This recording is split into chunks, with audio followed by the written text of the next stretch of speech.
था ना, घर से बाहर गया तो बोले एक काम करते हैं, हम लोग झूठ मूठ की लड़ाई करेंगे। जब ये आएगा तो क्या करेंगे? झूठ मूठ की लड़ाई। बोले सचमुच नहीं करनी, झूठ मूठ की। बोले ठीक है।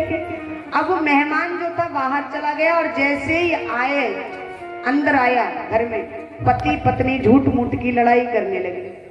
अब पति पत्नी को मारे, अब पत्नी पति को मारे, खूब।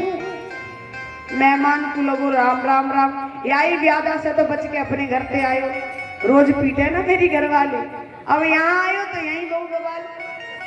बैग उठाया, फटाफट चल दिया। जैसी गयो, घर से निकला ही था दरवाजे से, पति ने पति को झाड़ा और पत्नी ने पति को झाड़ा, पति ने पत्नी को, दोनों ने एक दूसरे को झाड़ा और बोले देखो नाराज मत होना, हमारी लड़ाई सचमुच नहीं थी, झूठ मूठ की थी। हाँ, नाराज मत होना। मेहमान आया, बोले हम कौन से सचमुच गए थे, हम भी तो झूठ मूठ के ही गए थे। वो भी आकर बैठ गया। हाँ, तुमको क्या लगा, तुम झूठ मूठ कर रहे थे, हम कौन से सचमुच गए थे? तो सुदामा जी ऐसे नहीं किए। सुदामा जी सुबह में विदा लिए और आकर जैसे ही अपनी द्वारकापुरी में देखा तो वहां महल दुमहला बन करके तैयार हुए।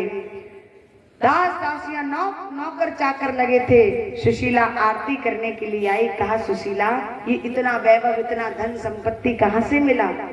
कहा ये सब द्वारिकाधीश की कृपा से है।